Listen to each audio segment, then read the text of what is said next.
Hello and welcome to Mr. E's Watch Reviews for my Korean folks. 안녕하세요.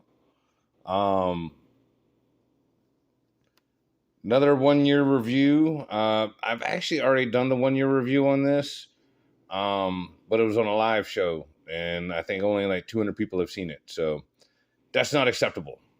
We're going full tilt. This is my Ginault Ocean Rover 2 with the blue ceramic bezel. This watch, I will just cut right to the chase, is my absolute favorite watch. Not just in this brand, but period. Like, for me, this watch is better than a Rolex.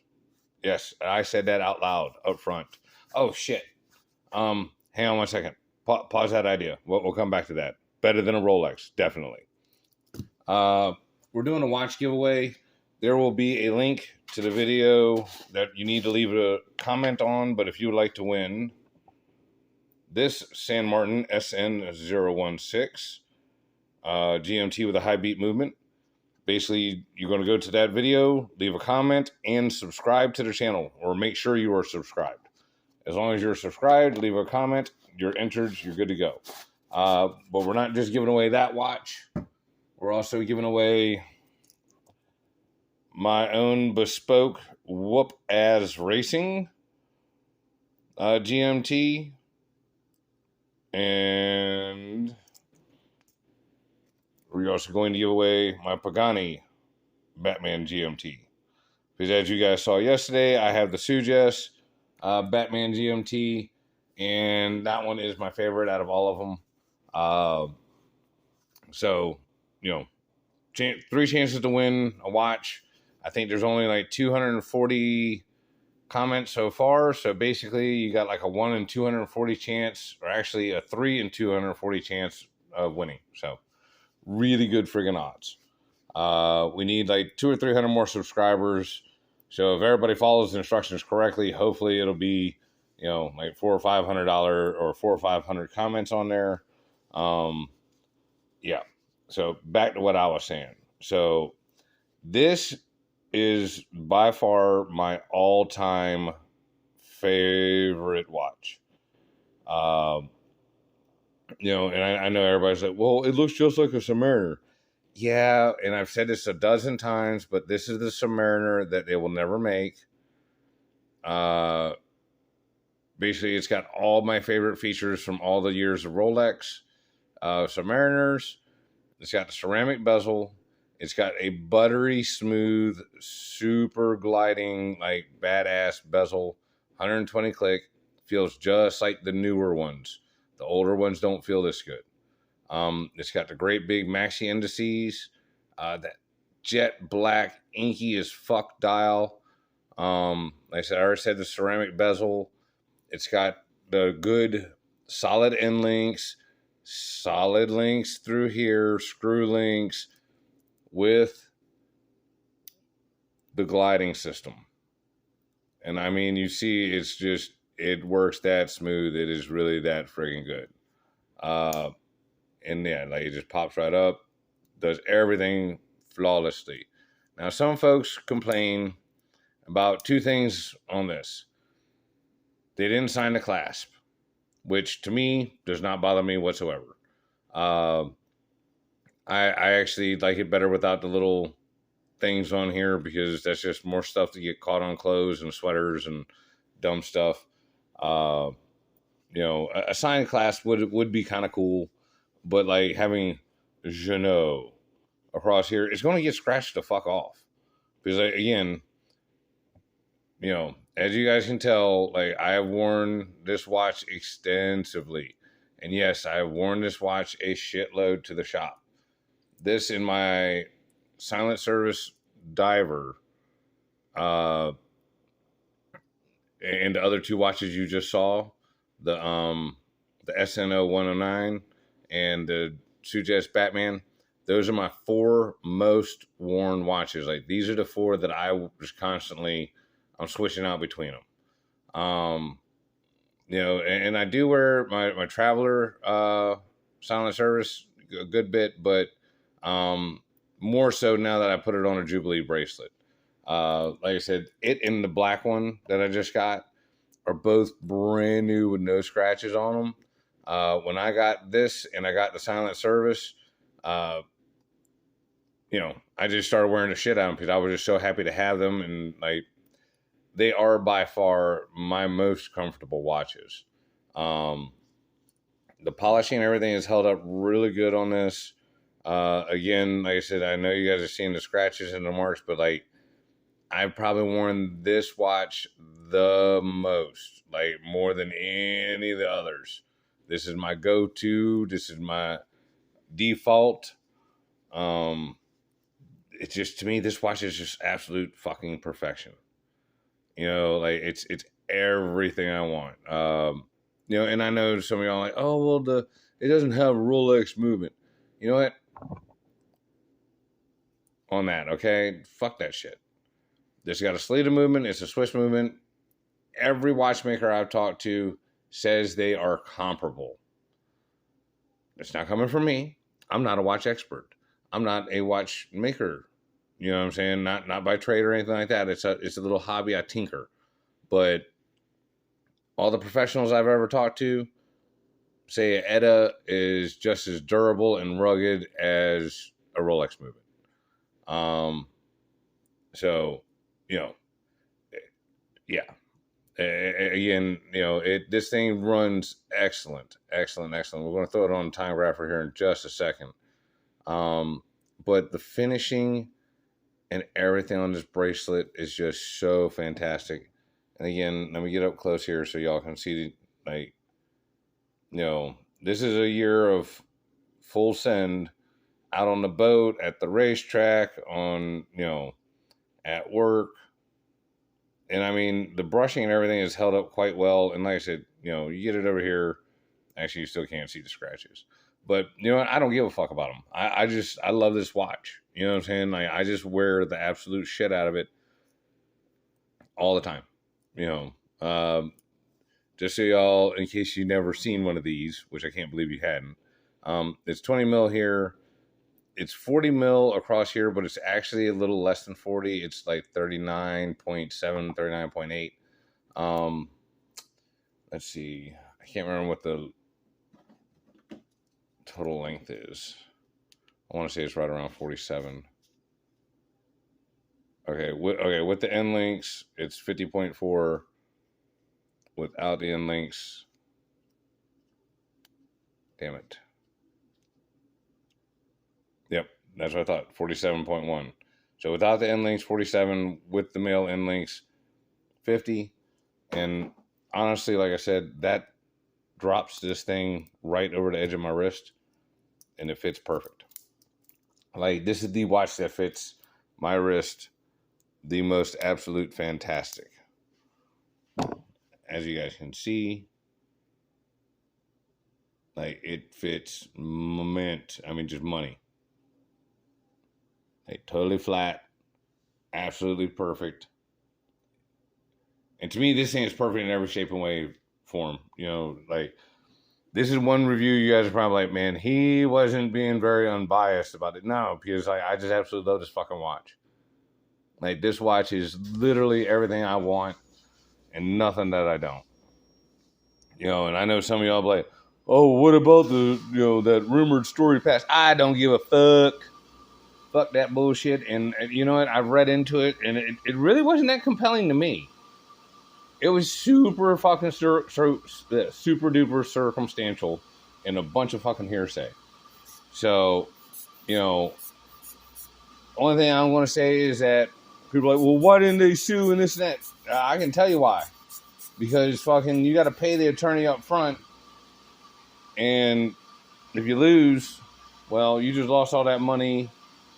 You know, it just, yeah. Those kinds of things, and again, I just know from personal experience because I had an issue where some people told a whole bunch of bullshit on me, and it actually made it into a magazine, and it was all nonsense. And the guy was like, my attorney was like, well, you got to wait until it causes you some kind of financial damage in order to be able to do something. It's like, well, that's kind of horseshit. And then trying to prove it and blah, blah, blah. It just, yeah. Whole bunch of craziness. So, at any rate, the blue bezel, the black bezel, I personally like the blue bezel, but that's because I wear a shitload of friggin' blue. The black bezel does match more shit. Just because, you know, yeah. Just you guys get what I'm saying. But again, for me, the blue one was the one that I got first, and I wouldn't change it for nothing in the world. Like, I'm really happy I got a black one, but you know, it is what it is on that. I got it more for as to wear with my suits as a straight up dress up model. Not that this one doesn't look dressy with it, but all my suits are fucking black. There ain't no navy blue. I don't have any navy blue suits. So, I don't know. Like, this looked good with my suit, and so does my, whatchamacallit, my Golden Sands loom, which that one is also right nice. If you don't know the difference between the two, hang on, I'll go grab it.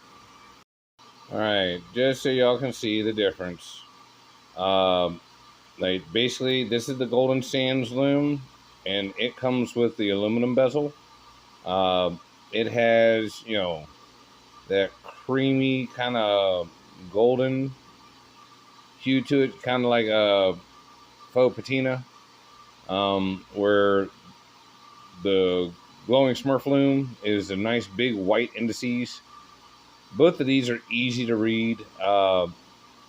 I do enjoy this one, especially out in the sunlight. The Golden Sands just kind of glitters and sparkles. It's very, very pretty.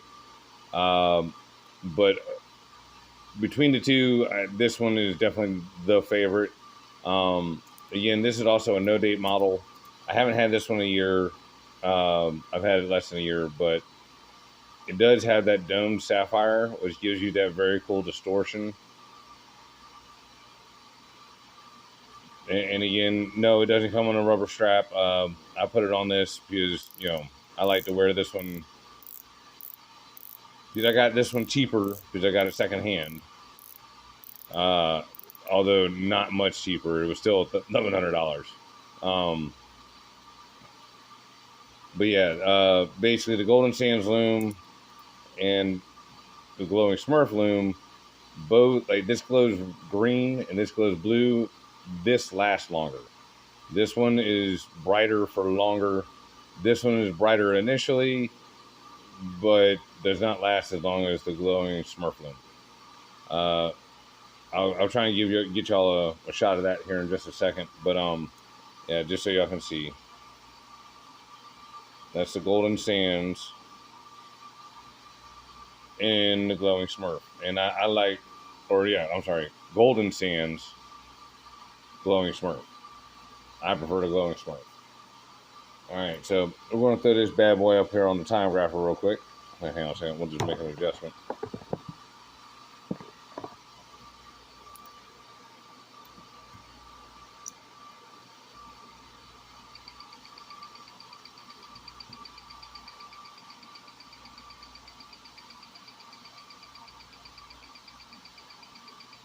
And again, I'd have to double check my card.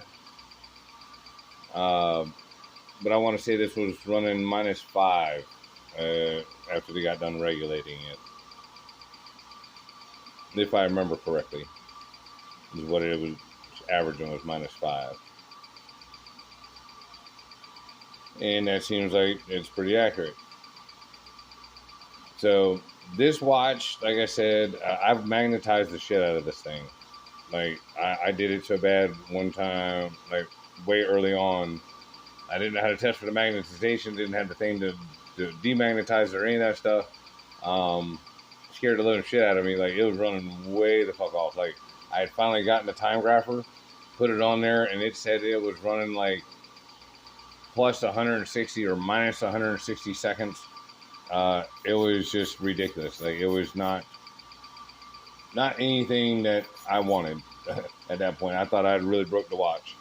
But at any rate, I had emailed John. John told me what to do. Send me a link to the video. Like, here, this is how you take care of it. This is how you test it.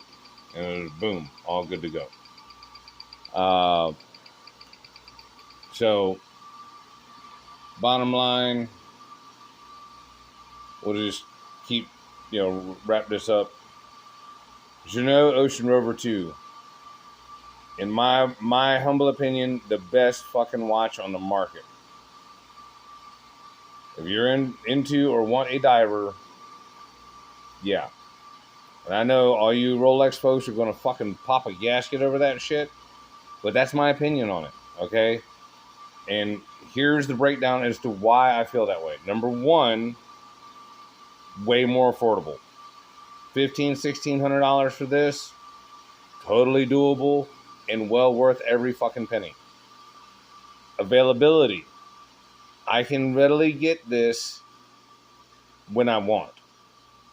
Now, at the same time, like they have it for sale right now, but Juno has stopped production a couple of times. So that is one thing to kind of take in consideration. Now, Juno's resale value. Most people will tell you their resale value is very close, if not the same as their retail value. Now, I do understand that some people get watches that have been severely used and abused, or sometimes they find an asshole, or not an asshole, but just somebody who's not really hurting for the money or just can afford to just give it away. And yeah, so there are ones that get sold for $700, $800, $900. Most of the ones that I see that somebody says they got for that cheap, they're really scratched up, beat up, and the buckles are tore up. And like, I have no idea what they could have been doing to these watches because I know how I wear mine, doing automotive work, beating and banging on shit. So yeah, like I can't even imagine. Like, one of them, one reviewer had, it looked like the damn thing had damn near been run over. But at any rate, I digress. So what did we cover? We covered the price, availability, the durability. Again, yes, Rolex comes with a longer warranty period. It also costs 10 times as much. Is the Rolex movement better? Yes, but mostly by marginal standards. I don't absolutely have to have a 70-hour power reserve. And like I said, they don't make the damn Submariner the way I want. I want the slim lugs, like this, like the old style case. I want the ceramic bezel. I want the glide lock. I want the mill sub hands. I want the maxi indices, not the little itty bitty indices that usually comes on a slim lug case. I'm never going to get any of that from fucking Rolex. And, like I even asked, I'm like, hey, I could maybe get an older one and have them update everything. And they were like, it won't be worth shit after you do all that, which didn't make any sense to me. So, if I wanted to modify this or change it in some way, again, not a huge deal breaker. The beauty of it for me, I wouldn't change a fucking thing about this watch. Not a damn thing. And I know a lot of people got stuff to say about the word salad here at the bottom. You know what? It don't fucking bother me. The only thing I really wish they would kind of do is, leave the precision chronometer. You could take out submersible maritime. Okay? I mean, like if you drop that one line of text, then everybody would stop bitching and it wouldn't be sounding like you're trying to sound smarter than you are. Because that's kind of what it sounds like. It's kind of like when, on In Living Color back in the day that, they had the one dude who would use just insanely big ass words trying to sound important or intelligent. I think it was Damon Wayans, one of the characters he used to do. But oh yeah, here's the bezel action.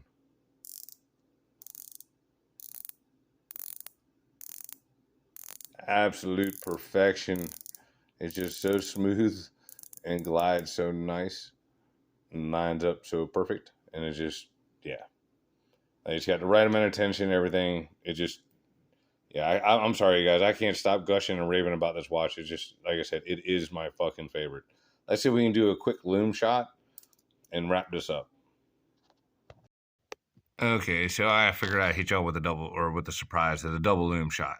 So as you can see, golden sands here on the right, glowing Smurf on the left. Bro, both of them are just bright as fuck. I mean, just super bright. Um, yeah, like I said, just you can't go wrong with either one. Although, like I said, I personally prefer the glowing Smurf, but I'm a blue guy. Um, but that vintage look of the golden sands is just fucking cool as shit. I mean, it really is. And like, look, you can even see the damn little seconds hands just trucking around there, no problem. You just see them just getting it. So, yeah, of course, I don't have the golden sands wound up, but like the mill sub hands, for me, those are a must. Like I was just saying, the mill sub hands for me are an absolute must. They hold more loom, but I'm just not a fan of the Mercedes hands. You know, I just from the first time I saw them, when I first saw my first mill sub, I was like, "Oh shit, that's what I want." I want those hands, and not realizing how extremely rare and hard to find, and how much it would actually cost. Yeah. So, with that being said, like I said, this is to me the epitome of the ultimate deal. Like, so again, this is all like subjective. This is all just my personal opinion. All right. Now, I'm not trying to sell you on one of these. I don't get no kind of kickback. I will put the email to the company down in the description. So if you want to email John, and I'll put the company's website down there. But beyond that, just bottom line, if you want just the best damn dive watch there possibly is on the market, short of a Tudor or a Rolex, and having to spend Tudor and Rolex money. Um, and like I said, to me, this watch is absolutely equal to them in every way. You know, I don't give a fuck that the Rolex has got 904 steel. It really doesn't make that fucking big of a difference. It doesn't make it that much stronger. It doesn't make it that much anything else other than corrosion resistant. And you still have to wash the fucking watch just like you do this one after every use in salt water. So fucking what's the point? You see what I'm saying? Like, it just, okay, cool. If it's on the bottom of the ocean floor, it might take fucking 10 years longer to rust out. Great. I mean, the fuck good is that going to do me on the ocean floor for fucking 10, 15 years? I mean, you understand what I'm saying? Like, it's just the rationale behind some of this shit is just fucking insane. And anybody that's like, oh my God, 904 steel is so much softer in your skin. No, it isn't. It doesn't feel any fucking different. And it just, look, if you really believe that bullshit, you are trying to tell yourself or talk yourself into the idea of you just didn't get butt fucked on that watch. I mean, that's the bottom line. You know what I'm saying? Is Rolex quality unbeatable? It's pretty fucking up there on the newer models. All their older stuff is pretty much crap as far as the fucking bracelets and the cases and shit. I'm not impressed. I'm sorry. I'm not. Okay. You know, I'm going to be very blunt about it. You know, I would love to own a newer, modern Rolex. I love the history and learning about them and everything else like that. But yeah, I would not own a vintage fucking Rolex to save my life. You know, I mean, I would maybe want the movement out of it, but other than the movement, they're pretty crappy. So instead of that, like I said, I would much rather have this watch here over any of the 90s or up to 2000s Rolexes. Like, the only Rolex that I would maybe consider would have been the 40 mil ceramic, but even then, it's got the wide lug or the wider lugs here at the top. So I would rather have this. You get what I'm saying? Because like I said, it would be two strikes. The 40 mil ceramic Rolex has got the wider lugs at the top, and it's got Mercedes hands. This has got what I want.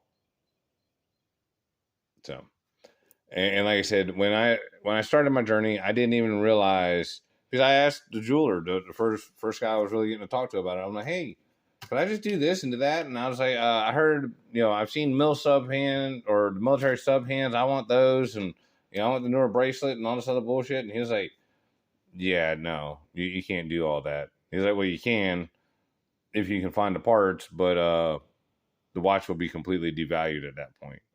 So I didn't see the point in spending $10,000 and another $10,000 to modify it for it to be the way I want, for it to be worth $5,000 when I'm done. Yeah, that just didn't make no sense. But anyway, thank y'all for everybody sticking around, hanging out, chilling with me and all that good shit. Please like, please subscribe. Those are big major things for me. Share the video. I'll check y'all later. Mr. E out. Peace.